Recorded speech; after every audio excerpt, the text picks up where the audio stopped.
자, 그러면 이제 내러티브 중에 이제 역사적 내러티브 관련된 이론이 이제 대표적인 게 톨스토이 이론 관련된 내용이잖아요. 이 하이트 같은 게 문학적 내러티브 관련된 사람이고, 그래서 이제 요 하이트 이론을 한번 좀 볼게요. 자, 역사적 내러티브도 기본적으로 그 안에 포함되어 있는 역사 사실이 일어나게 된 사회적 맥락보다는 구성 형식에 의해서 결정된다. 하이트는 이런 점에서 역사도 문학과 마찬가지다라고 주장하면서 주장하면서 역사 소수의 내러티브에서 이야기와 프로스를 구분하였다. 자, 프로스는 전승된 형태의 이야기를 확인함으로써 거기에 의미를 부여하는 것이다.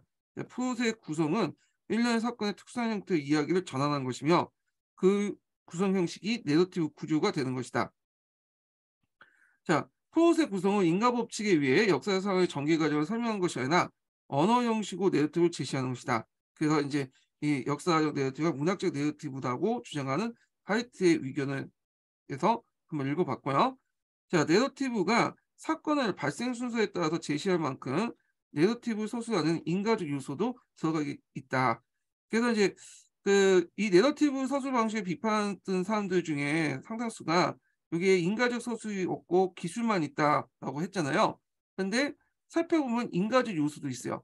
예. 근데 이제 인가적 요소라고 얘기하는 거, 인과관계가 아니라 인가적 요소라고 얘기한 거는 좀 인과관계가 좀 약하죠.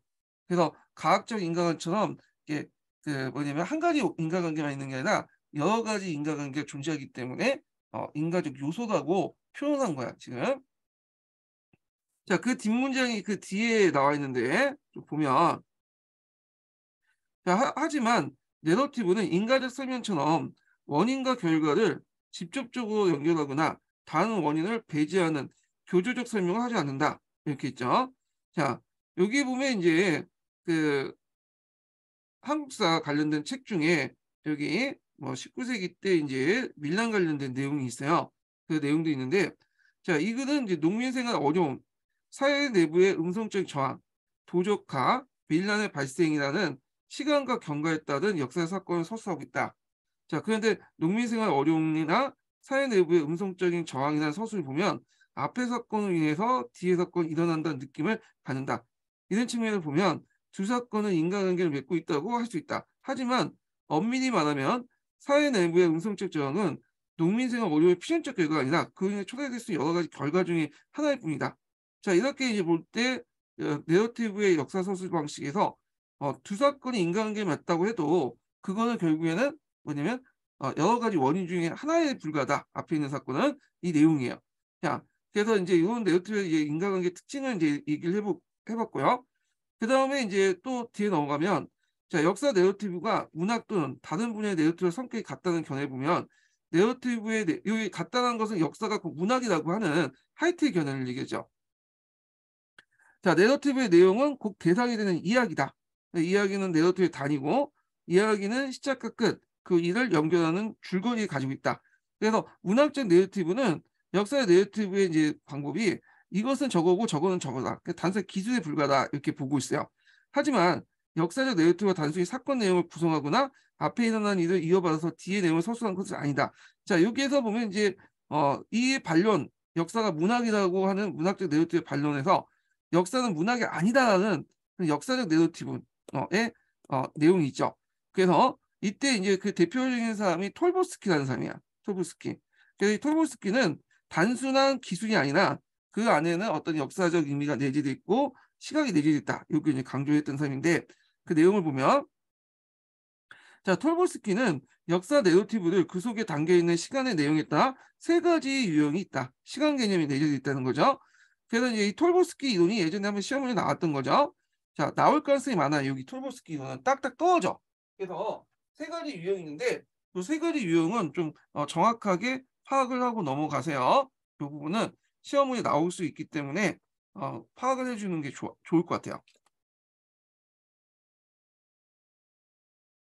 자, 여기 뭐 첫 번째 문장을 보면 1939년 9월 1일 날 독일군은 폴란드를 침공했다.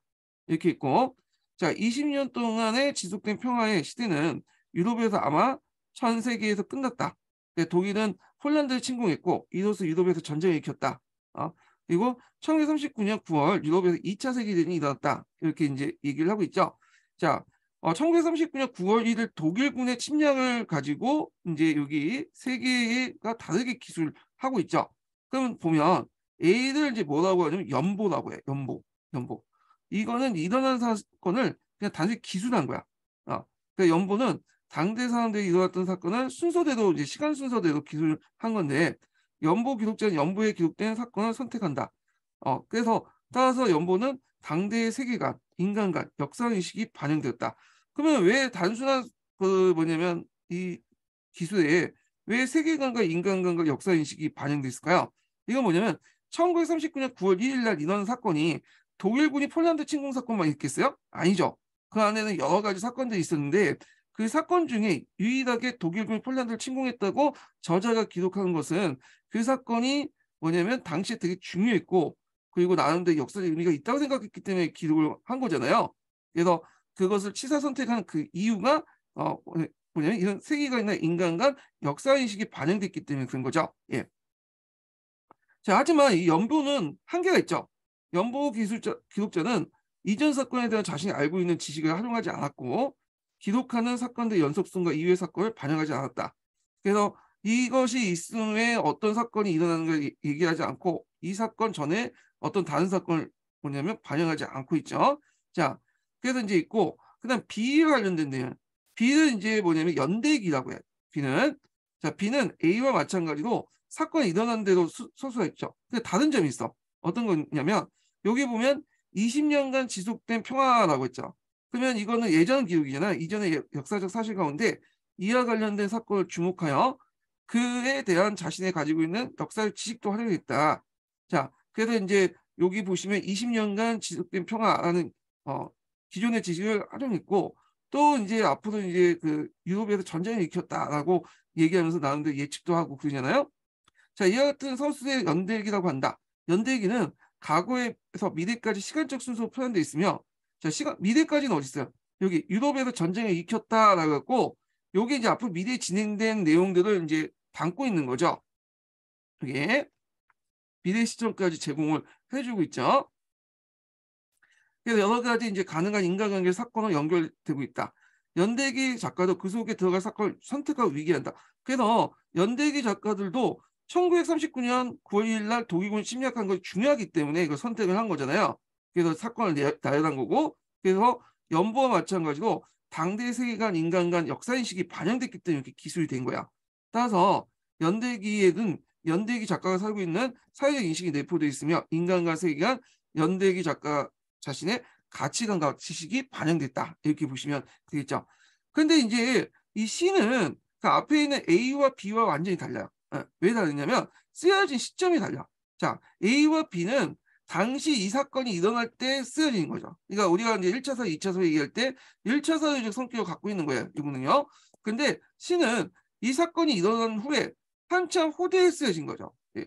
그래서 이건 이제 2차 사유적 성격을 갖고 있는 건데 자, 여기 보면 그거 알 수 있는 게 뭐냐면 1939년 9월에 유럽에서 제2차 세계대전에 일어났다. 자, 2차 세계대전 용어라는 것은 2차 세계가 끝난 다음에 쓰여진 용어잖아요. 그러니까 2차 세계가 끝난 다음에 그 전쟁을 보니까 앞에 있는 1차 세계대전과 함께 예전에는 1차 세계대전 그냥 세계대전이겠죠. 세계대전에 걸맞는 또 다른 세계대전이다 해갖고 앞에 있는 걸 1차 세계대전 그 뒤에 있는 거를 2차 세계대전을 했잖아요. 그러니까 여기는 후대 판단이 들어간 거야. 후대 역사관이 반영된 거죠. 그래서 요거는 당시에 쓰여진 거지만 요거는 어떤 사건이 완전히 끝난 후에 쓰여진 거다. 이렇게 보시면 되겠죠. 자, 그 이에 비해서 C는 성격이 다르다. 1939년 9월 1일 날 시점에서는 이 사건이 2차 세계대전 시작이었음을 알 수 없다. 연보 기록자나 영대기 작가는 2차 세계대전이라는 말을 쓰지 못하죠. 하지만 C의 서술에서는 이후 전개된 역사 사실, 그러니까 1939년 9월 1일 날 발생한 역사 사건의 결과에 대한 지식까지 활용했다. 예. 2차 세계대전은 결과적 지식을 활용하죠. 2차 세계대전 말에는 이전에 발생한 사건이든 이후의 사건 결과이든 간에 그와 관련된 뭐가 있어요? 역사적 사실에 대한 인식이 내포되어 있는 거죠. 자, 이런 것들이 이제 역사 소설이 교과서나 개설서에도 보이는데 그 보면 자, 고려사의 출발은 단순한 왕조 교체의 차원을 넘어서 중세사회의 전환이다. 여기요. 단순한 왕조 교체의 차원을 넘어서 중세사회 전환이다. 이렇게 얘기했잖아요. 이거는 그 당시 사람들이 쓸 수 있는 말이 아니죠. 후대에 이제 고조 사회가 끝난 후에 그 뒤에 있는 사람들이 쓸 수 있는 말이잖아요. 그러니까 이제 후대에 기록된 것이라고 할 수 있어요. 이거는 그래서 이거는 고조 사회 출발, 왕건의 개혁이라는 순서로 서술도 있지만 서술됐다. 하지만 고조 사회 출발은 중세 사회 전환이라고 서술한 것이 한 것은 역사 서술의 역사 연구와 인식을 바탕으로 고조 사회의 성격을 구현해 있는 것이다. 자, 이와 같이 이제 내러티브 서술에도 쓰는 사람의 역사 인식이 게재되기 마련이다. 자, 이런 역사 내러티브는 시간적 관점에서만 가능하다. 그래서 톨보스키는 이걸 뭐라고 하냐면 엄밀한 의미의 역사라고 해요. 이게 완전한 이제 시간적 관념이 들어가 있기 때문에 그게 뭐냐면 엄밀한 의미의 역사. 요게 예전에 기출의 문제 나왔어요. 066 기출문제 나왔거든요. 그래서 요 관련된 내용을 그 단어를 써라, 용어를 써라. 이런 문제가 나왔어요.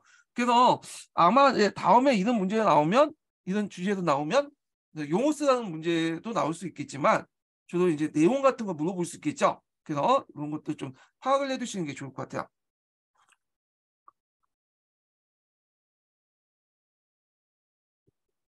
자, 그 다음에 이제 여기 다음 단락은 뭐냐면 앞에서 얘기한 이제 문학적 내러티브와 다르는 어떤 역사적 내러티브와 관련된 내용이에요. 여기 보면 자, 앞에 이제 톨보스키도 이제 역사적 내러티브의 한 종류라고 했죠. 거기 속한다고 했죠. 자, 역사가 다루는 내용이 역사적 사실의 바탕을 둔 역사 인식을 반영한다는 점에서 주목한다면 내러티브의 구성 형식을 중시하는 문학 등과 구별되는 역사적 내러티브의 독창성을 더 부각했습니다. 그래서 하이트 같은 경우에는 역사적 내러티브와 또 문화적 내러티브가 이렇게 뭐냐면 얘기한 방면에 역사적 내러티브의 독창성을 강조하는 예들은 역사적 사실을 바탕으로 하는 거야. 예. 그래서 역사적 사실을 좀 더 효율적으로 전달하는 도구로서 내러티브를 사용하는 거죠. 자, 즉 역사도 일반적 픽션과 마찬가지로 사건과 행위에 대한 내러티브지만 픽션 가정의 거대한 차이점, 단순한 소설이 아니라 이 차이점이 뭐냐면 레이트 등 듣는 사람들 간에 모두 과거 역사 실제 있었던 사실을 표현하는 걸 받아들이는 거야. 이때 내러티브는 뭘까요? 네, 주로 역사를 설명하는 사람들이죠. 역사 보통 역사 학자가 역사 그 뭐냐면 그 역사 교사나 이런 거죠. 사람이라는 건 뭘까요? 독자나 뭐 학생이겠죠. 그래서 우리가 이제 수업 시간에 내러티브 형식으로 해갖고 역사에 대해서 쭉 얘기를 해요. 그러면 이 내러티브를 말하는 우리나 그리고 그걸 듣는 학생들이 그걸 듣고 아 이게 뭐냐면 픽션이구나 하고 생각하고 들어요. 그러니까 국어 시간에 소설 듣는 것처럼 이렇게 듣는 게 아니라 역사적 팩트를 바탕으로 하는 얘기구나라고 했잖아요. 듣잖아. 전제도 듣잖아요. 자, 그런 얘기고 과거에 있었던 사실이란 것은 꼭 역사적 사건이다. 그래서 역사적 내러티브는 기본적으로 역사적 사건의 서술 형식에 따라 얼마나 잘 구성된기보다는 구성을 강조하는 게 아니에요. 물론 구성적 요소가 있긴 있지만 구성보다는 이야기 성격의 내용을 얼마나 잘 전달하는가, 역사적 팩트를 얼마나 잘 전달하는 데 있다. 그러니까 내러티브 전달해야 할 수단을 보는 거죠. 따라서 역사적 내러티브 성격은 담론의 구성 형식보다는 그 소재인 역사적 사건의 성격에 있는 거야. 그러니까 음식을 얘기하면 그 음식을 만드는 그 방법이 아니라 조리 방법이 아니라 그 레시피에 있는 거야. 레시피 자체에.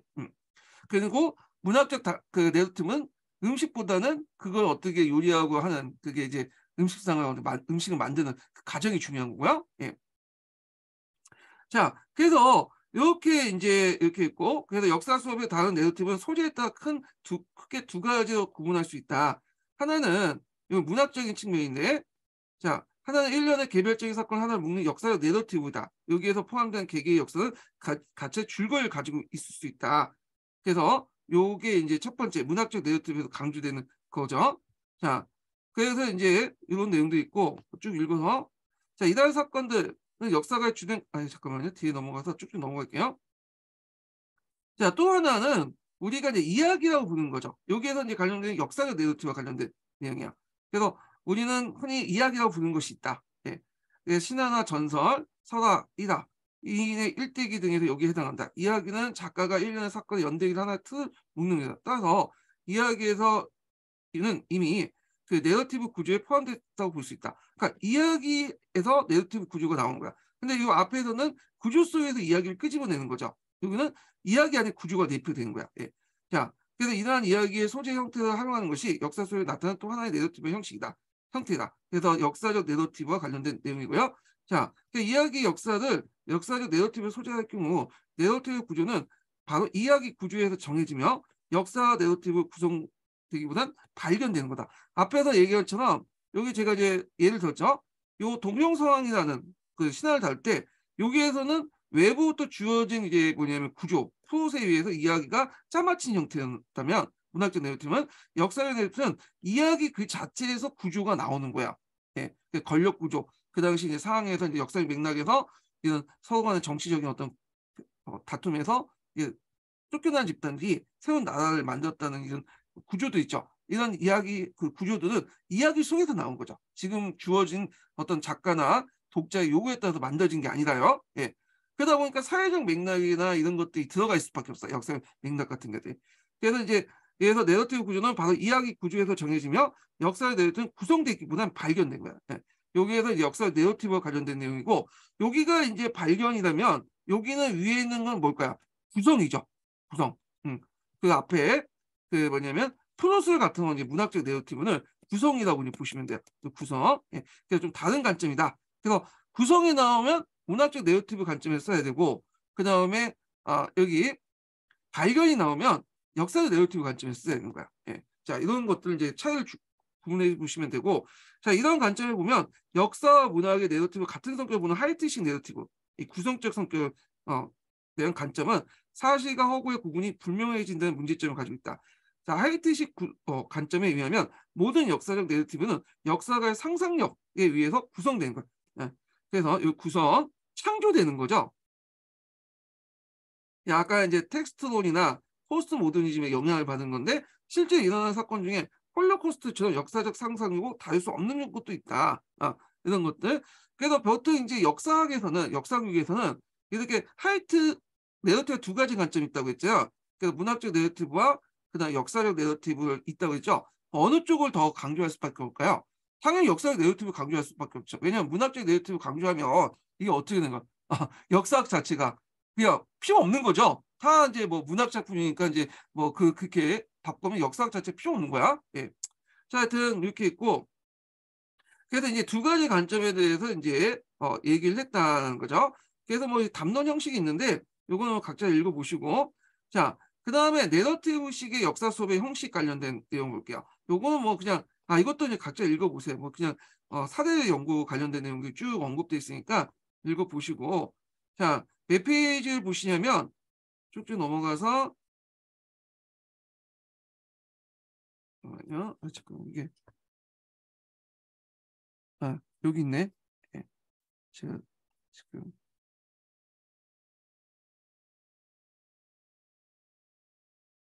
잠깐만요.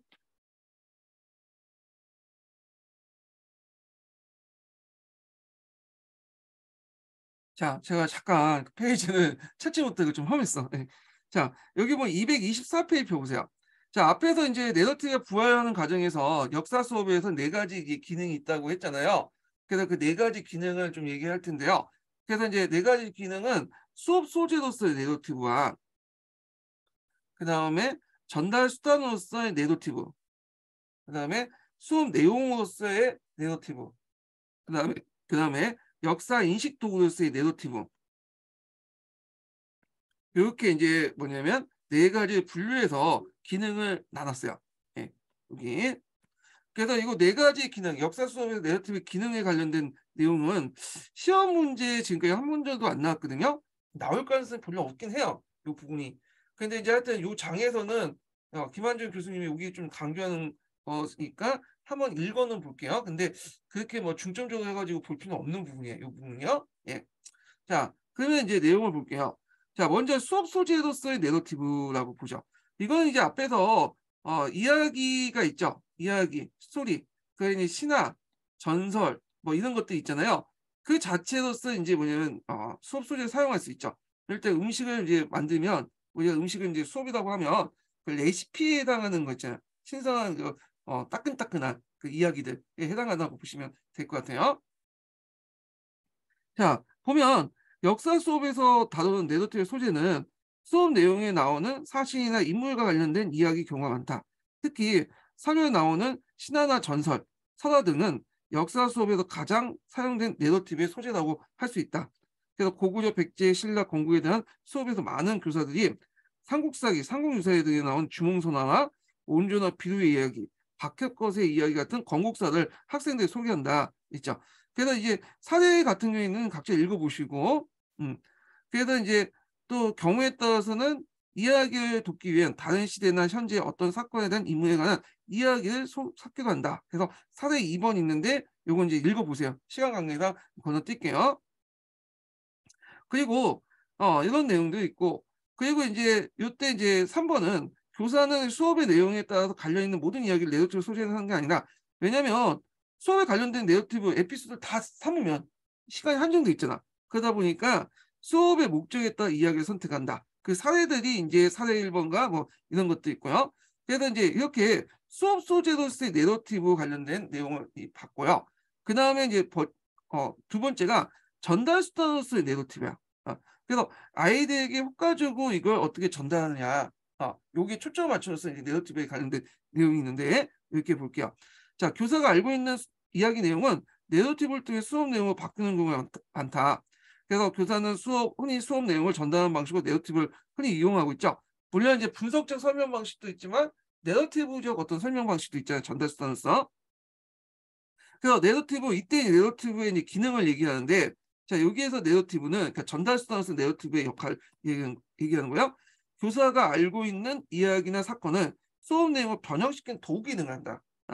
그래서 있고, 담론으로서 내러티브에서는, 담론이라는 것은 프루시나 어떤 그 장르를 가지고 있는 그 내러티브죠. 내러티브에서는 이야기 내용과 그에 대한 교사의 해석, 교사의 수업관이나 학생들의 생각, 그리고 이야기를 전달하는 교사의 기법이 혼합되어 있다. 그래서 이제 있고, 그래서 교사가 알고 있는 이야기는 내러티브를 통해서 교수 내용을 변형된 것이다. 있고요.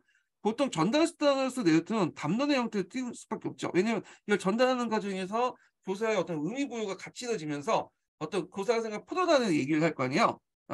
그래서 그 담론이란 언어로 테스트를 만드는 언수행, 그러니까 테스트 콘테스트 같은 언수행인데, 쉽게 말하면 담론은 그 갈색칙이나 남색칙이나 뭐 각기 다르게 정의하는데, 그냥 그게 쉽게 이해가 돼요. 어떤 포롯이나 장르에서 만들어진 것으로 어떤 이제 구성되고, 그리고 그 속에는 저자의 의도와 어떤 그 이데올로기가 반영됐다. 그렇게 생각하시고 이제 넘어가시면 될 것 같아요.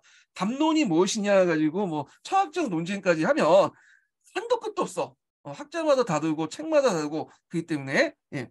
그래서 담론의 형태를 띠고 있다. 요걸 이제 보시면 되고, 그러다 보니까 이제 어떤 그 뭐가 개입할 수밖에 없겠어요. 그 뭐냐면 역사가의 어떤 거나 역사 교사의 어떤 판단이 개입될 수밖에 없겠죠. 이 전달서 내러티브는. 자, 그래서 이제 현재 남아있는 사료로 실제 일어난 역사 사실에 사회 편찬자 역사 해석이 들어간 언어 위에서 병행된 테스트며, 그래서 역사가의 역사 소수의 사료에 역사가의 새로운 해석이 덧붙이는 언어 테스트다. 자, 그리고 역사 교사들이 역사 인식의 또 사료나 역사가의 서술 테스트로 만든 더 다른 테스트며, 수업 내용에 또 여기에 교사의 수업관과 학생의 수업 한계에 따라 인식된 테스트다. 그래서 이렇게 학생들 또 수업 내용을 테스트로 받아서 나름대로 텍스트 만든다는데, 이거 쉽게 얘기하면, 자, 내러티브에서 이제 언어를 사용하는 건 주관적인 거죠. 그래서 여기에서 이제 텍스트는 언어로의 전환이 여기 나와 있어요. 자, 일단 사료를 이제 적혀 있잖아요. 사료. 네. 그러면 사료는 언어로 적혔죠. 그럼 역사 기록자들의 주관이 들어가 있죠. 근데 이걸 또 역사가들이 이 사료를 바탕으로 나름대로 또 해석을 할 거 아니야. 그럼 역사가의 언어가 적혀 있죠. 나름대로 의미를 해석하고, 그럼 역사교사들, 역사가들이 만든 이 결과물을 가지고 또 수업에 반영하는데 그대로 반영되지 않죠. 역사교사들이 나름대로 언어를 가지고 하고, 그리고 역사교사가 말하면 이걸 학생들이 받아들이잖아. 그러면 학생들이 역사교사의 의도대로 받아들여요? 아니죠. 학생들 나름대로 또 언어를 가지고 이거 병행해서 받아들이죠. 그래서 이렇게 전달서스 내러티브는 담론에 이렇게 각각 언어로 만든 담론에 의해서 각기 언어로 전환이 일어나고, 각기 그 받아들이거나 해석하는 사람에 따라 각기 변형돼서 나타난다. 이렇게 보시면 될 것 같아요. 자, 그리고 내러티브는 이야기 시작부터 끝까지 하나의 통합적 줄거리로 가지고 있다. 하지만 이야기 방향이나 줄거리가 흐름이 교사의 이야기를 어떻게 병행에 따라 달라질 수 있다. 아까 담론으로서의 이제 특징이 갖고 있다고 했죠. 자, 그래서 그 관련된 내용들이 여기 뭐 예가 있으니까 읽어보시고요. 자, 그 각각의 이야기는 별개의 내러티브 구성되어 있다. 보통 이제 내러티브 구조공은 시작, 전개, 종결, 기승전결로 이런 내러티브 구조 있잖아요. 그 관점에 보면 교사가 알고 있는 원리에서는 형식상 불완전한 경우가 많다. 많이 빠졌죠. 예전에 나왔던 그 역사적 선언한 게 이부로 전달되고 하다 보니까 어떻게 내용이 빠지고 왜곡되고 그러잖아요.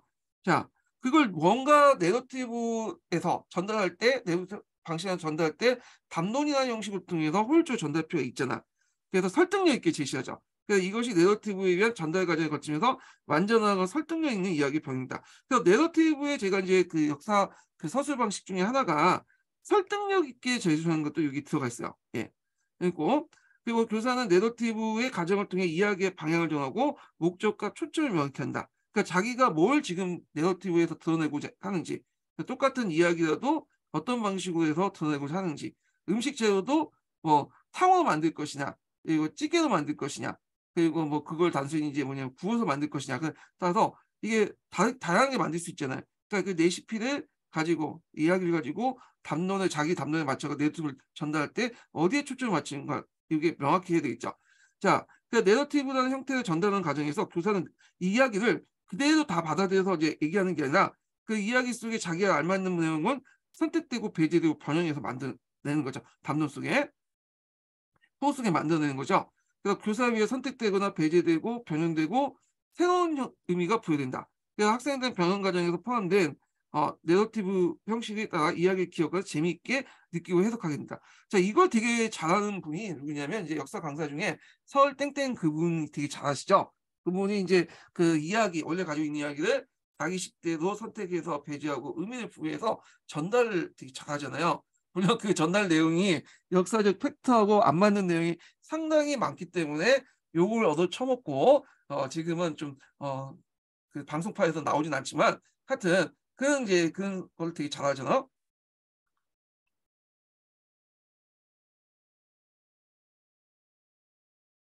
자, 세 번째가 뭐냐면 수업 내용의 내러티브야. 자, 이 수업 내용이라는 것은 앞에 이제 이야기 소재가 있잖아요. 이야기 소재를 이제 뭐냐면 활용을 하잖아. 수업의 어떤 내용으로서 활용하죠. 그러니까 소재는 그냥 그 소재고 그걸 이제 활용할 때 이제 뭐냐면 수업 내용으로서 내러티브에 해당한다. 이렇게 보시면 될 것 같아요. 그래서 수업 내용으로서 내러티브는 이야기나 사건, 즉 교사가 가지고 있는 수업 소재에 대한 내용식 변형 과정을 거쳐서 만들어진 거죠. 그래서 이것을 수업 내용을 사용할 때 우리가 내용 지식 성격을 가지고 있다. 그러니까 이제 변형해서 사용할 때 이게 전달할 때는 전달 수단으로서 내러티브가 된 거고 이게 자체가 이제 수업 내용으로서 또 내러티브가 될 수 있다는 거야. 서로 겹치는 부분인데 좀 약간 기준이 다르기 때문에 이런 식으로 분류를 한 것 같아. 자, 여기에서 이제 관심을 가져야 할 부분은 수업 내용으로서 내러티브의 역사 교사의 내용 지식 가운데 어떤 요소가 주로 포함되어 있는가 뭐야. 그때 이제 이 그로스몬이라는 사람이 이와 관련된 이제 뭐냐 이론을 제시를 했어요. 수업 내용 지식으로서의 그 내러티브에 관련된 이론을 보면 자 여기 보면 네 가지 영역을 먼저 제시를 하고요. 이를 다시 가르치기 위한 교과 내용 지식과 그리고 그 교과에 대한 믿음이라는 두 가지 영역 구분했다. 그러니까 네 가지 영역 중에 크게 두 분류를 했다는 거죠. 교과 내용 지식과 교과 내용에 대한 믿음. 그래서 이제 여기 보면 먼저 이제 교과 내용에 대한 지식이죠. 그 안에 이제 첫 번째, 두 번째 뭐 이런 게 있고 뭐 세 번째 이렇게 있네요. 그럼 네 가지가 아닌데 잠깐만 이게 좀 구성이 그러네. 하여튼 그 건너뛰고 요 네 가지는 교과 내용 지식과 교과 내용 믿음 두 가지 영역을 구분했다. 해놓고 여기 이제 교과 내용 지식과 교과 내용 믿음 관련된 내용인데 여기는 교과 내용 지식 관련된 내용을 볼게요. 그래서 교과 내용 지식은 세 가지 영역으로 포함되어 있다. 그래서 첫째는 내용 지식이고 둘째는 존재론적 지식이고 두 번째로는 구문론적 지식 이렇게 이제 있죠. 그래서 여기 보면 이제 내용 지식은 여기에서 사실적 정보, 조직 원리 중심 개념이에요. 그러니까 이제 한마디로 뭐 동양사상 삼국사에 있는 내용들 있죠. 이걸 얘기하는 것 같아요. 그다음에 존재적 지식이라는 것은 그러니까 존재적 지식은 학문의 본질과 관련된 지식으로 학문 내부의 지식을 결합하여 조직하고 의미를 이제 뭐냐면 부여하는 이론적 틀이다. 그러니까 이제 역사과 고유의 개념과 이론도 있죠. 뭐 시간 개념, 시대 개념, 그다음에 이런 것들을 얘기하는 것 같아. 그리고 그래서 이걸 학문의 구조라고 말한다. 셋째로 구문론적 지식인데 구문론적 지식은 새로운 지식을 도입하고자 그 교과 분야에 편입시키는 수단에 관한 지식이다. 그래서 구문론적 지식은 내용 지식을 발달시키기 가르치는 형식으로 번영된 토대가 된다. 그래서 이때는 이게 자세하게 안 나와서 이제 모르겠는데 요게 그 교과에 편입된 수단에 관한 지식이잖아요. 그러니까 교수 내용 지식 정도 이렇게 보시면 될 것 같아요. 뭐 비유나 유추나 뭐 이런 것들 지금 여기에서 얘기를 하는 것 같아요. 여기는. 자, 그다음에 이제 두 번째 영역은 교과에 대한 이제 믿음이죠. 교과 내용에 대한 믿음은 교사가 수업에 어떤 교과 내용을 포함시킬 것과 우선시할 것에 관련된 믿음이다. 그래서 학생들에게 중요하게 알아야 하거나 학생들 가르칠 것이 무엇인가를 접합하거나 부족한 것에 대한 생각이 여기에 속한다. 자, 그렇으면은 이제 그 교과 내용의 믿음은 교사의 수업에 큰 영향을 미치는 학생, 학교, 학습, 교수 방식에 경제된 믿음과 결부되어 있으며 교과 내용에 대한 교사의 선행 지시나 관점도 있다. 자, 예를 들어서 내가 이제 가르치는데 여기 이제 뭐 과학고나 뭐 이런 데서 이제 가르치면 좀 약간 이제 좀 그 핵심적이고 좀 중요한 내용들 학문과 이제 좀 학문적인 구조 같은 거 가르치겠죠. 근데 약간 이제 뭐냐면 좀 그 왜냐면 공고 특성화고 가서 이제 가르치면 공고나 상고 그런 데서 가르치면 학생들이 이제 수에 맞춰서 가르치면 주로 이거보다는 에피소드나 재밌는 얘기나 이렇게 구성이 될 수밖에 없잖아요. 그러면 이건 그 학생의 학교에 대한 믿음과 관련된 내용이잖아요. 그리고 어느 부분을 더 강조할 것이냐 그것도 또 영향을 미치죠. 내가 만약에 이제 뭐 정치사 부분을 좀 더 중요시 여기는 정치사 부분 집중적으로 가르칠 수 있고 내가 그 시대 경제사에 대해서 좀 약간 많이 알거나 그게 중요하다고 생각하면 거기 중점적으로 가르칠 수 있잖아요. 자, 이런 것들이 다 뭐냐면 국가에 대한 믿음에 속한다. 이렇게 이제 보시면 될 것 같죠. 자, 그래서 이제 이런 네 가지 구성 요소 가운데 역사 수업 내용에 내러티브에 가장 큰 영향을 미치는 부분을 가르치기 위한 내용 지식이면 내용 지식과 교과에 대한 믿음이다. 이렇게 이제 있고 그래서 내용 지식과 교과에 대한 믿음이 가장 중요하다. 이렇게 이제 있죠. 그래서 이제 있고 그러면 이제 쭉 내용이 있는데 많은 교사들은 자신이 잘 알고 있는 내용일수록 자세히 다루는 경우가 있다. 그래서 교사가 수업에 끌어든 이야기 소재는 주로 서사와 같이 잘 알려졌거나 교사가 자신이 잘 알고 있는 내용이죠. 뭐 당연한 얘기죠, 이거는. 그다음 그리고 이야기 내용을 잘 알수록 교사의 설명이 길어질 수밖에 없죠. 자세한 내용 지식이 꼭 수업 내용으로 바뀌는 것이라 할 수 있다. 자, 또 하지만 다른 한편으로 교사가 학생들에게 반드시 가르치거나 강조했다고 생각하는 역사 사실도 수업의 소재가 되죠. 자신이 잘 몰라도 이 시험 문제 자주 나오거나 수능에 자주 나오거나 그리고 그러면 이제 뭐냐 자기가 어떻게 하든 뭐 알아서 가는 뭐 유튜브를 틀어주든 간에 뭐냐면 가르치겠죠. 자, 이러한 수업 내용은 수업 소재로서 내러티브에 대한 교사 자신의 해석이 들어가며 수업 내러티브가 나타나고 있는 당시 시대 상황에 대한 교사 자신의 관점과 역사가 또 내포된다. 이렇게 이제 중요하다고 생각하는 것들은 다 역사 지식의 어떤 역사 자신의 역사 교사 자신의 관점이나 역사관이 포함된다는 내용이죠. 그래서 학생들이 이러한 사실 역사 이야기를 일일이 알아야 하는 수업관 내지 학생관도 포함된다. 학생들이 이걸 가르치고 이제 배워야 된다는 그런 내용도 포함된다라는 거죠.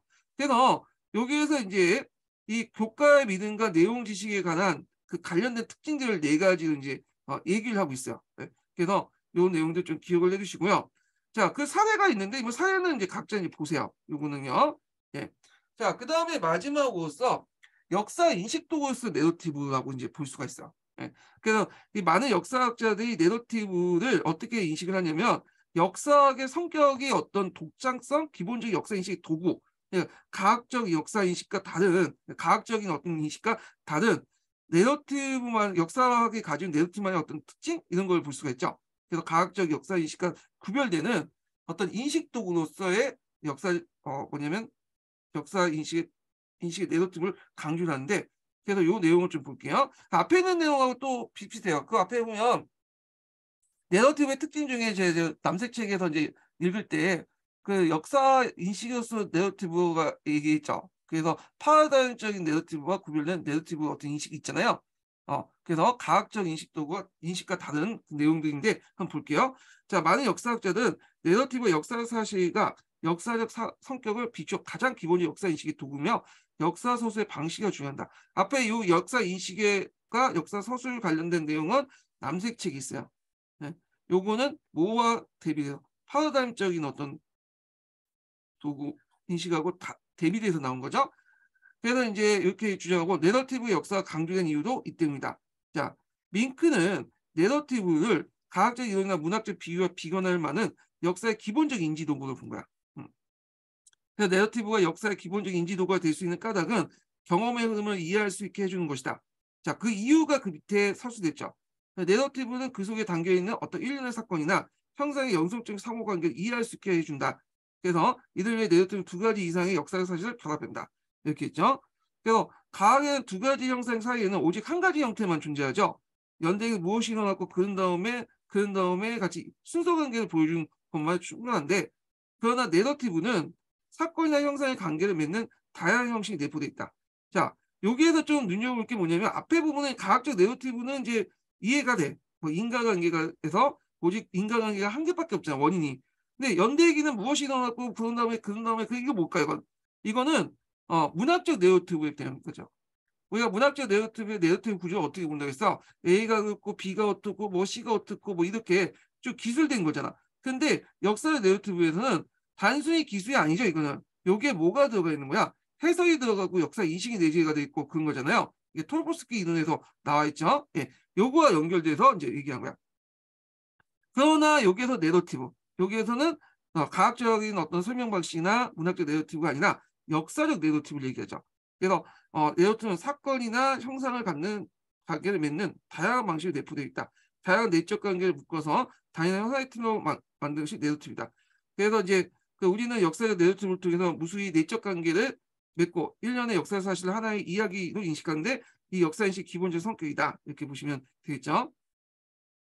자, 그리고 역사인식의 내러티브는 또 그 뭐냐면 관련된 내용 두 번째 특징이 쭉 나오는데, 자, 내러티브의 내용 자체가 역사인식의 기능을 하기도 한다. 많은 경우 교사는 그 내러티브에 들어있는 이야기나 사건에 대해서 학생들이 알았으면 생각한다. 이에 대한 지식을 갖는 것도 그 지식을 공유하는 사회의 일부가 된다는 의미가 있다. 이런 지식이 없다면 사람들이 자신에 속한 사회 공동체에 충분히 참여할 수 없다. 대표적인 게 뭐냐면 단군 조선 관련된 내용이죠. 단군 할아버지 관련된 단군 신안을 모르면 한국인으로서 이제 뭐냐면 정체성이 없는 거죠. 그리고 뭔가 나가서 단군 신안 모르면 좀 약간 그렇잖아요. 예. 그러니까 이걸 제대로 좀 알아야지 좀 참여할 수 있잖아. 그리고 뭐 이런 것들. 그래서 이제 이런 내용도 있고 뭐 위화도 해군도 뭐 그럴 수 있죠. 위화도 해군은 이제 알아야지 좀 나는 대로 사회 구성원으로서 이제 참여할 수도 있고 그러잖아요. 예. 뭐 모른다고 해서 뭐 넘어갈 수는 있지만 하여튼 자, 더구나 그 이야기와 관련돼서 그것이 포함되어 더욱 강범위와 포괄적 이야기 어려워진다.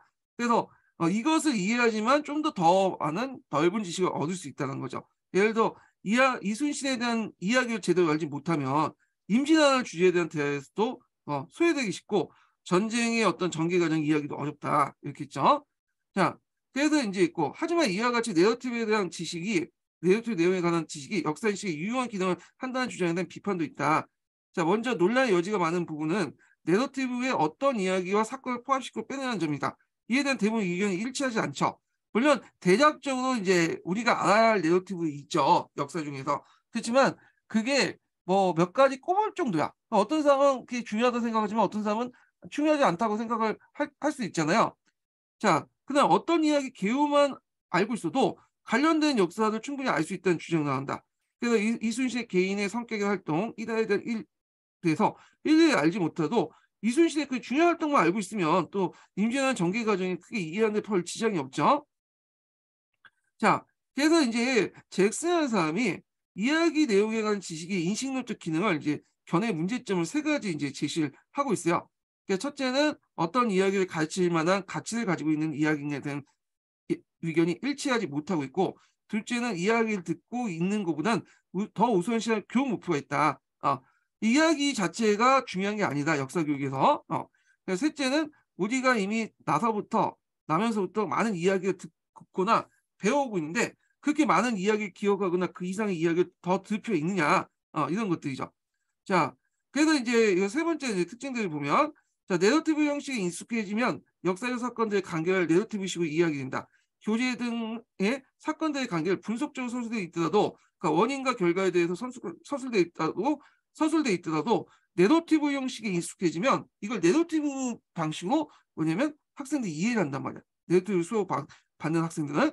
자, 예를 들어서 이게 이제 무신전변 관련된 거예요.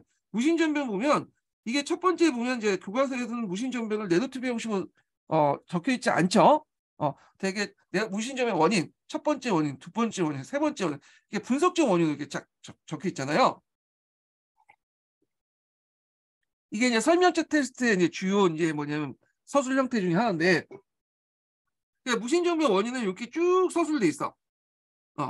자, 근데 이제 실제적으로는 뭐냐면 수업을 받는 사람들, 교사는 이거를 이렇게 분석적으로 이제 가르친 사람도 있지만, 대개 보면 내러티브 형식으로 가르친 사람도 있겠죠. 그럼 이걸 받는 그 뭐냐면 학생들은 이거를 이런 식으로 이제 이해를 하는 게 아니라, 이렇게 인식을 하는 게 아니라 어떤 식으로 내러티브 형식으로 사건의 일련의 전개 과정 속에서 이해를 한단 말이야. 예. 그래서 이런 것들이 바람직하냐 바람직하지 않은 것은 지금 여러 가지 논란이 있으니까 건너뛰고, 그래서 하여튼 이런 것들이 내러티브가 이제 수업에서 인식 도구로서 사용됐다는 내용이에요. 그 예를 든 거야, 지금 사례를. 예. 자, 그래서 이제 이제 보시면 될 것 같고, 그래서 이렇게 내러티브의 이제 그 기능, 네 가지 기능 있죠. 이렇게 수업 소재로서 내러티브, 그 다음에 그 전달 스타로서 내러티브, 수업 내용의 내러티브, 역사 인식 도구의 내러티브 이렇게 있는데, 이게 따로따로 개념적으로 이렇게 분리해놨지만 실제 수업에서 서로 연결돼 있죠. 예. 그래서 여기 보시면, 자, 여기 보면 이게 연결된 내용이 있는데, 그 역사 수업에 나타난 내러티브의 존재는 드디어 수업 소재 이야기에 주된 사건이 전달 방식으로 나타나고, 이것이 수업 내용으로 살고, 또 이렇게 수업 듣는 애들이 인식도로서 내러티브를 받아들인다. 이렇게 이제 내용이 있어요. 그래서 요 뒤에 있는 내용은 그냥 각자 보시면 될 것 같아. 요거는 뭐 그 설명하기 좀 그러니까 각자 보시고, 너무 이게 많아 내용이. 그래서 쭉쭉 넘어가서 뭐가 이제 뭐냐면 이야기 활용 수업 모델 좀 볼게요. 이간의 모델이야, 이간. 이간은 보면 이제 우리가 알다시피 이양 대비적인 수업 방식을 이제 가르쳤잖아요. 그 연구론의 입장에서, 그래서 주로 이제 하고, 주로 이제 여기는 이제 한경학대법을 비판하는 거죠. 한경학대법 뭐예요?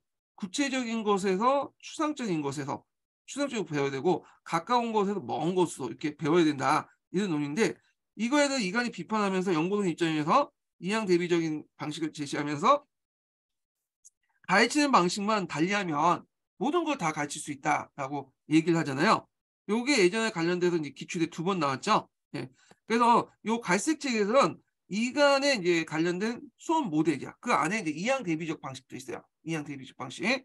그래서 지금까지는 이양 대비적 방식만 이제 나왔고, 이간의 수업 모델에 관련된 내용은 갈색책에는 나오진 않았거든요. 근데 좀 이제 이양 대비적 방식을 좀 더 약간 깊게 내고자 하는 수업 그 출제자분께서 요것을 낼 수는 있겠죠. 그래서 한번 읽어보는 거예요, 이 부분은. 자, 이야기 활용수 모델 볼게요. 자, 이야기 활용수 모델을 하기 전에 이제 두 번째 인증번호 알려드릴게요. 두 번째 인증번호는 87번입니다. 네, 두 번째 인증번호는 87번이에요.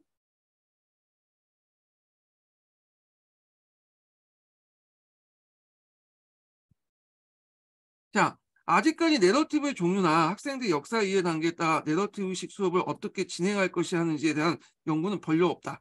단지 이야기를 인용한 일반적인 수업 원리나 모델이 제시되고 있을 뿐이다. 자, 이러한 원리를 제시한 학자는 이건을 들 수 있다. 야, 여기 이건이 돼 있네요. 한 이건인데? 뭐 이게 정확하게 하여튼 이건이라고 할게요, 여기는. 예, 이건이 맞나? 그래서 하여튼 이건이 될 수 있다. 자, 이거는 뼈아지의 인지 발달과 같은 발달 심리학이 역사 사고를 제대로 밝혀내지 못하고 있다. 앞에서 이제 이 사람은 연구론적 입장에서 얘기한다고 했죠. 그는 역사적 사고의 본질적 성격을 이해하기 형태로 같은 형식을 보고, 그에 따라서 역사 이해의 단계를 신화적 단계를 나누는데, 역사 이해 단계를 어떻게 봤냐면, 이 사람은 7살 때까지는 신화적 단계, 그리고 여기에서 이제 8살부터 13살까지 아마 초등학교에서 중학교 넘어가는 그 단계가 낭만적 단계. 그 다음에 그 중학교 한 2, 3학년 정도 넘어가는 단계가 철학적 단계. 그 다음에 풍자적 단계. 이렇게 했는데, 볼 때는 학생들 관련된 내용은 여기 당연히 신화적 단계부터 해서 여기까지고, 중고등학생 관련된 내용은 요 낭만적 단계와 철학적 단계 이 정도 되겠네요. 초등학교 일부 거치고. 그래서 여기 두 개가 이제, 왜냐면 13세라는 나이가 중학교 1학년, 중학교 2학년 만으로 계산하다 보니까 만 나이로. 자, 그 풍자적 단계는 이제 뭐냐면 어른들 관련된 내용 같아. 그래서 이렇게 보면, 자, 이거는 이러한 역사 이해 단계의 특징을 토대로 이야기를 이용한 학습방을 제시했다. 이건이 제시한 이야기를 활용한 역사 속 기본 원리는 이야기는 기본적 구조상 하나의 줄거리에 위에 진행된다. 따라서 줄거리에 리듬감이 있게 있어야 돼. 그래서 클라이막스를 뒀다는 거죠. 기승전결의 클라이막스. 우리가 클라이막스 있죠? 자, 만들어야 한다. 그러기 위해서 시작할 때 설정된 갈등이 해결될 때까지 일정하게 추구돼야 된다. 그래서 수업이 시작될 때는 수업이 어떻게 진행될지에 대한 기대감을 불러일으키고 중간에 정교하고 복잡하고 마지막에 충족된다. 뭔가 이제 드라마나 영화의 어떤 클라이막스를 둬서 기승전결을 하니까 리듬감 있게 이제 뭐냐면 제시하고 그럼 만약에 그 리듬감에서 빠져있는 기승전결 구조나 같은 클라이막스 빠져있는 쓸데없는 이야기는 배제해야 되겠죠. 그래야지 이렇게 이제 리듬감을 극대화시킬 수 있는 거냐. 또 리듬감을 극대화시키기 위해서는 극적인 긴장감을 또 줘야 되잖아요. 그래서 이제 우리가 알고 있는 이제 뭘 제시했냐면 이항 대비적 양식, 이항적 대비를 제시했다. 연구는 상당히 강조하는 거죠. 그래서 아동을 대상으로 하는 이야기에서 발견될 수 있는 가장 명확한 구조적 장치 가운데 하나가 이항 대비적으로 들고 있다. 자, 이항 대비적인 대비는 이야기 내용을 선택하고 조직하고 기준이며 이야기 전개 과정의 중요한 구조적 줄거리다. 하나의 이야기를 만드는 것을 이항 대비적 방식으로 두고 그 이항 대비적 방식을 통해 갈등을 극대화시키고 클라이막스를 두고 하고 나머지 내용들은 배제시키는 방법이죠. 자, 그래서 사실 이러한 이항 대비적 대비는 아동을 대상으로 이야기 속에 나온 게 아니라 우리가 내러티브식으로 역사를 이해하거나 서술할 경우 이항 대비적으로 내세우고 이와 관련 없는 사실을 배제하는 경우가 많다. 그래서 요거는 아동뿐만 아니라 보통 이제 역사를 잘 모르거나 역사를 막 배우려고 하는 사람들 있죠. 그런 것을 이제 많이 써먹는데 그래서 이제 이런 것을 내러티브 할 때 이제 하는데 특히 이제 뭐 교과서나 그다음에 개론서 보도 이항 대비적 공식이 많이 보여요. 이 교과서나 개론서 자체가 역사를 처음 배우는 사람이나 뭐 이렇게 입문한 사람들 대비로 했잖아요. 그러다 보니까 어떤 시대상을 전체로 다 뭐냐 기술한 게 아니라 어떤 프레임을 가지고 얘기를 하는 거죠. 그래서 고려 말기 때 정치적 어떤 상황을 얘기할 때 고려 말기 정치적 상황이 되게 많잖아요. 근데 다른 건 다 배제하고 건문세족과 신진사대부의 어떤 대립을 보죠. 건문세족들은 악한 놈이고 신진사대부는 선한 놈이다. 이렇게 대립을 해놓고는 결국에는 이 신진사대부의 건문세족들을 뒤엎고 결국에는 승리한다. 조선이라는 사회를 세운다. 신은 무인세가 이런 식으로 이제 나온단 말이야. 이해하기는 되게 편해. 근데 그 안에 되게 복잡한 내용도 다 빼버리죠. 신진사대부도 이제 총문학 이전에는 뭐냐면 건문세족과 비슷하지만 총문학 이후에는 우리가 생각할 진정한 신진사대부 안에도 있고 나타나게 되고 또 사대부 안에서도 건문세족 가까운 사람도 있고 건문세족 집안도 있고 신원적인 사람도 있거든요. 근데 이런 복잡한 내용들 다 빼버려. 그냥 왜? 그것까지 다 집어넣으면 얘들이 복잡해지잖아. 그러니까 이게 단순화시켜서 설명을 한다는 거죠. 그래서 이게 애들뿐만 아니라 중고등학교 그 역사 서술 방식이나 그다음에 보통 이제 우리가 일타 강사라고 하는 분들 있죠. 공무원이나 수능이나 이런 일타 강사분들이 이렇게 이항 대비적인 방식을 되게 잘. 그래서 복잡한 걸 빼버리고 단순화시켜서 시험에 나오는 부분만 딱 이렇게 요약해서 제시하는 거 상당히 잘하거든요. 자, 하여튼 보면 고려 말기 정치 상황을 우리가 대체 권문세족의 횡포, 그다음 신진사대부의 등장, 권문세족과 신진사대부 대립. 얘는 악이고 이제 선의 무리죠. 그래서 신진사대부와 신흥무인세의 결합, 위화도 해군위에 신흥무인세력과 신진사대부의 정권을 장악고 가전법으로 신진사대의 경제적 기반 확립, 조선의 건국 같은 순서를 이해한다. 그리고 이 시기 때 정치적 성격을 흔히 권문세족과 신진사대의 갈등을 이해한다. 권문세족과 신진사대의 갈등이 이야기를 이끌어내는 줄거리가 되는 셈입니다. 그리고 이와 직접적 관련이 없거나 줄거리에 벗어나는 개인 간의 어떤 그 관계는 수업에서 제외시켜버린 거죠. 단순화시켜버린다. 자, 그래서 이제 이거는 이러한 원리를 종합해서 초등학교, 중등학교 학생들이 활용할 수 있는 이야기를 이용하는 두 가지 교수 학습 모델을 제시했는데 첫 번째가 이제 뭐냐면 이야기 형식 모델로 그 8살까지 아동들에게 사용이 적합한 거 하고 앞에서 얘기한 것처럼 이제 이 사람은 이제 여기 보면 신화적 단계, 뭐 낭만적 단계, 이렇게 철학적 단계 나왔잖아요. 그러니까 이제 8살까지의 아동들의 사용에 적합하다라는 것은 주로 어느 단계에 속하는 거예요. 이거는 그 신화적 단계, 8살까지 이게 좀 예민하니까 하여튼 여기 있고 그 다음에 낭만적 단계 이제 애들에게 적합한 것은 낭만적 모델 이렇게 있는데 우리가 이제 대상이 8살에서 15살이니까 중학생 이게 만 나이 따지면 뭐 16세 넓게 보면 만 나이니까 외국에 만 나이 따지면 고등학교 1학년 정도 되겠네요. 초등학교에서 중학교, 고등학교 1학년 정도 이렇게 대상으로 하는데 자, 이 가운데 초등학교 상급 학년과 중등학교 학생을 대상한 낭만적 모델이 있다. 그게 뭐 이게 8, 8세가 그게 상급 학년이나? 어, 계산이 안 나오는데. 하긴 나이는 그냥 건너뛰어요. 예. 왜냐면 여기에서 얘기하는 나이하고 우리식 생각하는 나이하고 좀 약간 2, 3년씩 좀 늦더라고. 예. 차이가 있어가지고 뭐 나이 계산은 이제 넘어가죠. 예. 그 나이는 이제 넘어가고 여기에서 보면 이제 학교만 보죠. 예. 초등학교 상급 학년하고 중등학교 학생들. 자, 낭만적 문제를 이제 보면 여기에 이제 보면 낭만적 시각을 가지게 단계요. 그다음에 내용의 이야기 형태의 조직, 결론, 이렇게 이제 구성이 있고, 그 마지막 평가 4단계로 구성이 됐죠. 그래서 이제 낭만적 시기에 가지게 보면 토픽을 낭만적, 어떤 역사 주제를 낭만적으로 바라보며 어떤 이미지의 초점을 가장 선명하게 맞춰진다. 학생대학은 낭만적 영상을 할 수 있는 인간적 자질이 어떻게 두드러지게 접근한가. 그래서 이제 뭐 고려 말기 때 정치상을 보면 최영이라든지 이성계라든지 이런 인물들 부각시켜서 이제 이 사람의 어떤 여러 가지 그 활동들 이런 것들 낭만적으로 묘사하면 좋겠죠. 예. 자, 그래서 내용의 이야기 형태 조직을 보면 접근 제공, 뭐 단원 수업 내용 조직, 세부 항목 맥락 추적 이렇게인데 자. 접근 제공에서는 학생들이 낭만적 영상을 잘 할 수 있는 내용 중에 어떤 것이 토픽으로 낭만적 성격을 가장 생생하게 제시할 수 있는가. 단원 수업 조직은 낭만의 원리 기초의 토픽을 이야기의 전개에 맞춰 나눠 가장 적합한 내용이 무엇인가. 세부 항목과 맥락의 추적에서는 학생들의 토픽이 어떤 측면을 세부적으로 철저하게 가장 잘 추적할 수 있게 해준 내용이 무엇인가. 그리고 어떤 관점에서 학생들과 토픽을 더욱 넓은 맥락에서 바라보는가.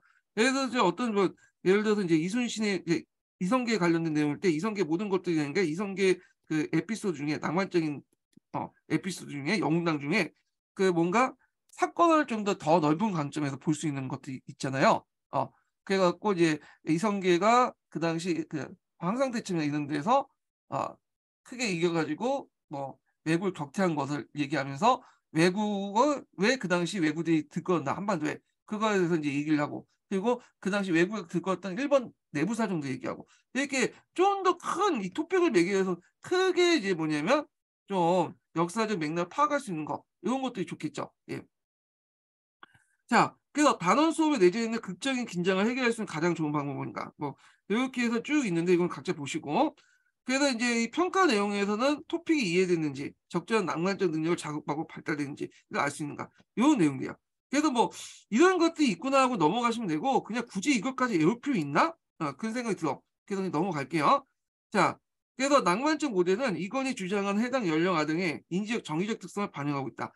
정서적으로 이야기에 흥미를 가지며 추상적인 이해학적 대비가 내러티브 이미를 단순하여 명료하게 이해할 수 있는 것이 이 연령 학생들도 마찬가지야. 하지만 이 단계의 학생들이 영웅들이 가지는 뛰어난 인간적 자질에 관심이 많으며 이야기를 좀 더 세부적으로 파악하려고 하고 더욱 강건한 맥락에 이야기할 수 있으면 이미 알 수 있다. 그래서 보통 이제 학생들 전반을 볼 때는 정서적으로 내러티브 이미를 단순화시켜가지고 받아들이는 건 공통된 형상인데 2단계 학생들 그러니까 이제 초등학교 뭐냐면 고학년에서 중등학교 요 정도의 학생들 있죠. 이 학생들은 이런 것들 더 많이 받아들인다는 거야. 하지만부터가 그 이유가 쭉 있죠. 그래서 학생들이 영어를 가지고 있는 뛰어난 인간적 자질에 관심을 가지며 이야기를 좀 더 세부적으로 파악하려고 하고 더욱 강범위한 맥락 속의 이야기 의미를 알 수 있다.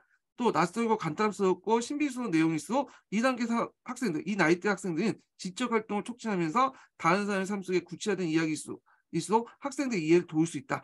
그래서 여기가 이제 낭만적 수업 모델이 이 연령대의 학생들에 맞는다는 거. 물론 이제 이 연령대 이 낭만적 수업 모델이 다른 연령대에도 안 보인다는 건 아니죠. 이런 특징들 반영된 특징들 이런 것들이 반영된 것들이 다른 그 연령대도 반영되긴 하지만 요때 더 많이 반영되기 때문에 낭만적 모델에서 이런 측면을 강조해라.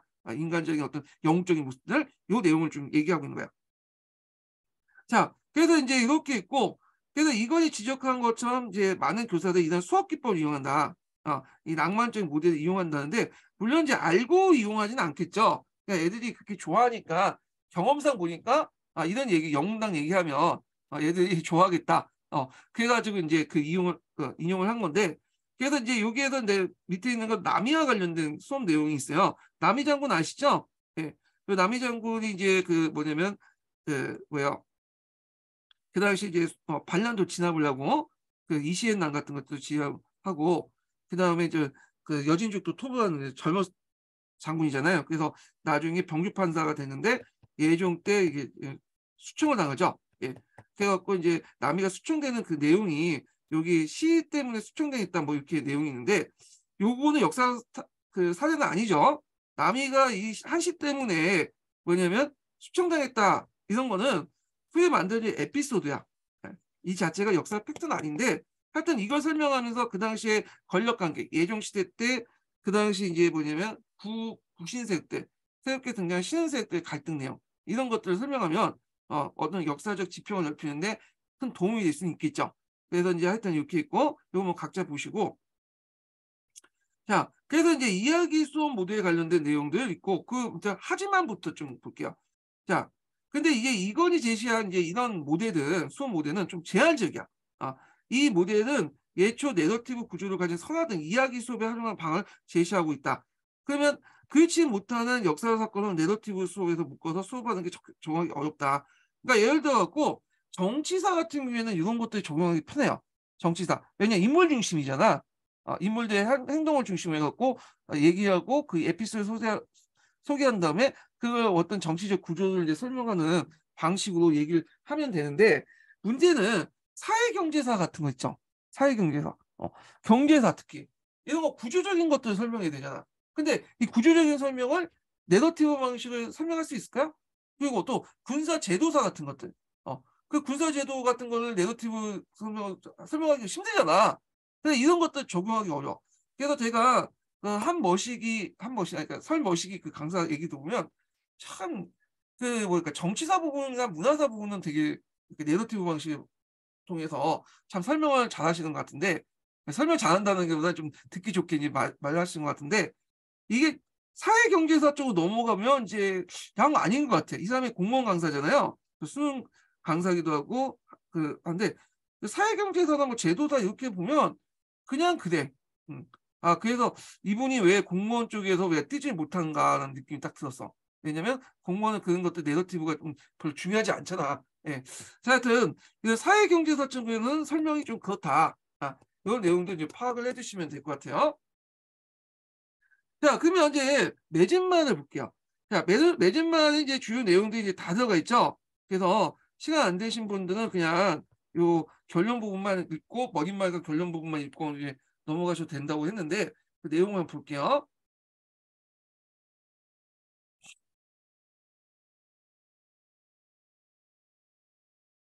자, 여기 보면 자, 내러티브가 역사 인식이나 서술의 특징적인 한 가지 방식이며 많은 역사 수업이 내러티브로 전개됐다는 점에서 내러티브는 역사 교육에도 관심을 가질 만한 문제다. 자, 이 글에서는 먼저 역사 수업에 나타나는 내러티브 형식을 수업 소재, 전달 방식, 수업 내용, 그러니까 역사 인식의 기능을 따라서 검토하고 그 성격을 살펴봤다. 이어서 이제 역사 수업에서 내러티브 구성 기본 원리를 살펴보고 수업의 조직 방안은 또 이건의 이야기를 활용한 모델을 소개했다. 특히 수업 사례에 대한 검토와 실제 예시를 통해 역사 수업의 내러티브의 구체적인 모습을 확인하고 실제 그 역사 수업 형태에서 수업 현장의 관련성을 높이고자 했다. 했죠. 자, 그 다음 뒤에 넘어가서 자, 여기 보면 이제 건너뛰기 앞부분에 이제 첫 번째, 두 번째, 세 번째 단락부터 볼게요. 자, 내러티브에 둘러싼 이론적 견해의 차이는 역사 교육에서 내러티브 이론에 대한 체계화도 여전히 남아있는 과제이다.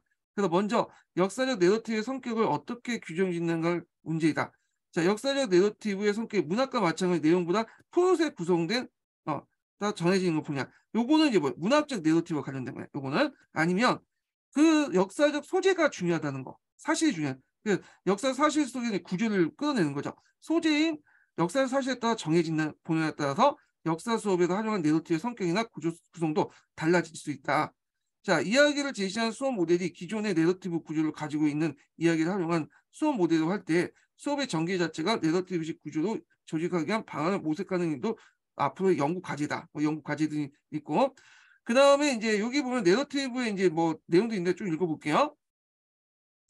자, 내러티브의 성격상 시작할 때 설정한 문제에 초점을 맞춰 줄거리를 구성해야 한다는 점에서 역사 수업에 내러티브를 활용할 때 어려움이 있다. 다원인을 가진 사건들을 어떻게 내러티브 할지, 여러 사건 하나를 묶는 고리를 어떻게 정할지 어려움의 문제가 남는다. 또 이야기의 초점을 흐리지 않기 위해서 줄거리에 관련 없는 이야기를 배제할 때 흔히 나타나는 문제점을 학생들이 역사 인식을 단순화시키고 평면화시킨 거죠. 그래서 보통 이제 설명서 강의를 들으시면 좀 약간 그런 경향이 있어. 예. 그리고 약간 이제 일타 강사들 강의를 들으시면 이렇게 너무 도식화시키고 없는 내용 다 빼주고 복잡성을 이제 다 빼버리니까 너무 단순화 평면화될 수 있죠. 근데 이제 시험 볼 때는 그렇게 큰 문제가 없어. 예. 근데 이런 것들은 이제 문제가 역사 교육학자나 역사학자부터는 문제가 나는 거죠. 예. 자, 하여튼 이런 것들이 이제 좀 있고요. 자, 그다음에 이제 다음 장으로 볼게요. 다음 장. 다음 장이 뭐냐면 내러티브 양식의 역사 서술 체제 개발인 거야. 예. 그 이용호 교수님이 쓰신 건데, 자, 그 이용호 교수님은 이제 지금도 가끔씩 들어가는 걸로 알고 있거든요. 실제로 김한중 교수님은 이제 나이가 많아가지고 안 들어가 있고, 하여튼 이분도 1세대인데 아마 막내뻘 정도 될 것 같아.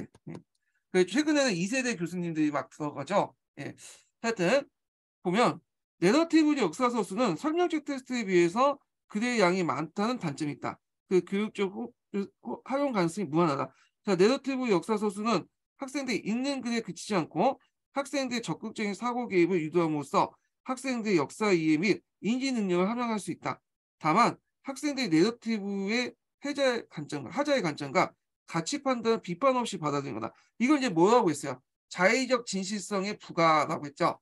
그 역사를 피션 같은 재미거리로 받아들이지 않도록 읽기 위한 안내 그거나 역사를 피션 같은 재미거리로 받아들이지 않도록 읽기를 위한 안내와 생각할 문제를 함께 제시한다면 고사들은 현장 적용에 도움이 될 것이다. 요 내용도 있네. 그래서 이제 한번 요 관련된 논문을 읽어 보겠습니다. 예. 내러티브 양식과 역사 서술 체계에 관련된 내용인데,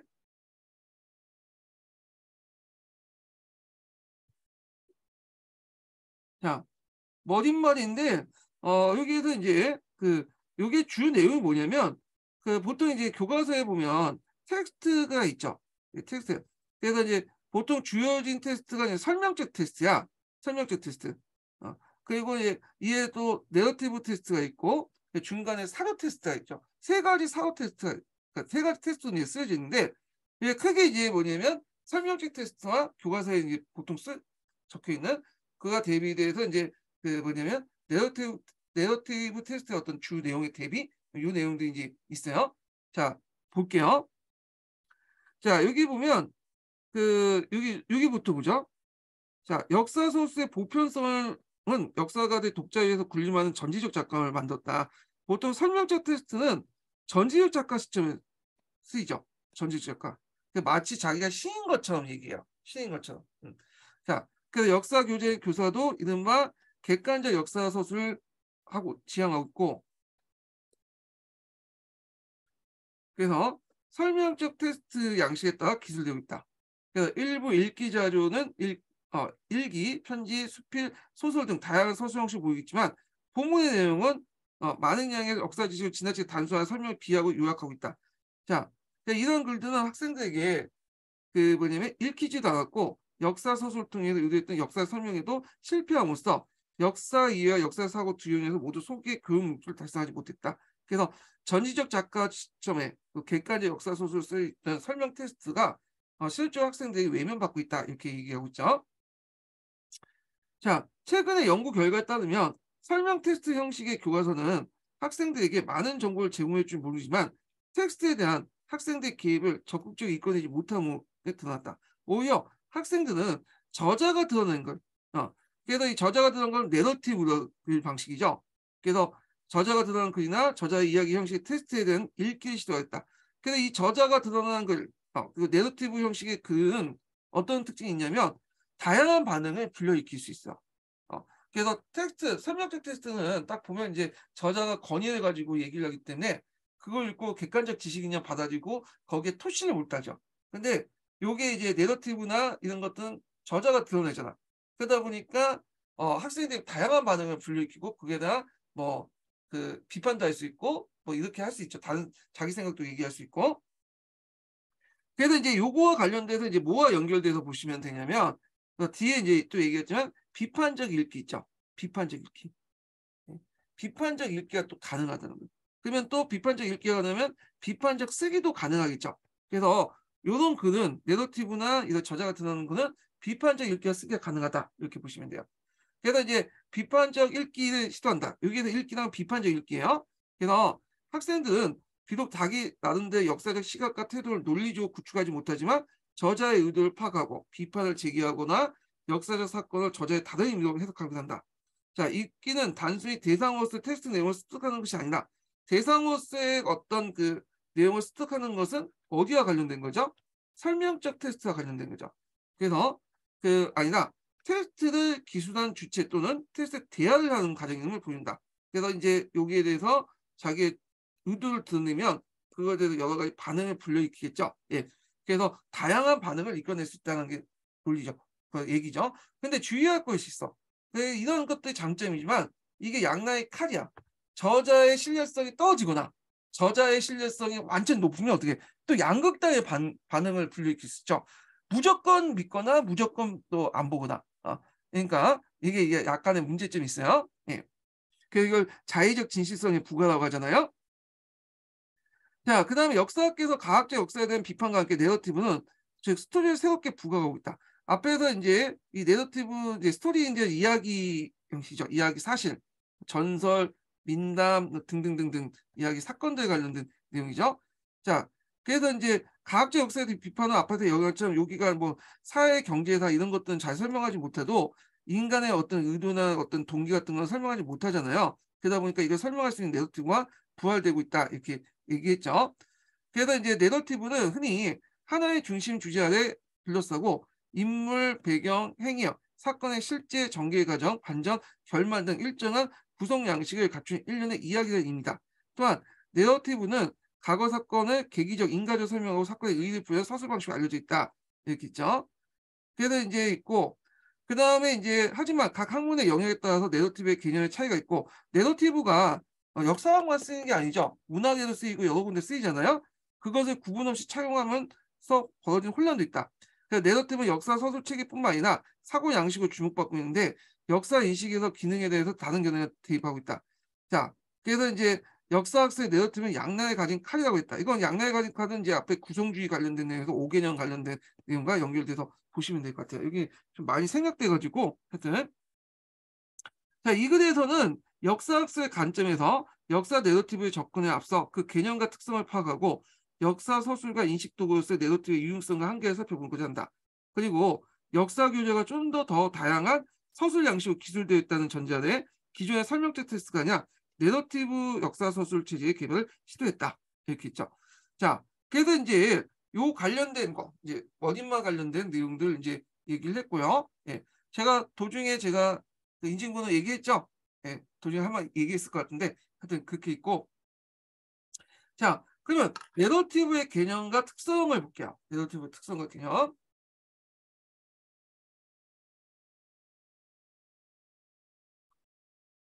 요거는 좀 쉬었다가 할까요? 제가 좀 많이 한 것 같은데 예, 요거는 쉬었다가 하겠습니다. 예.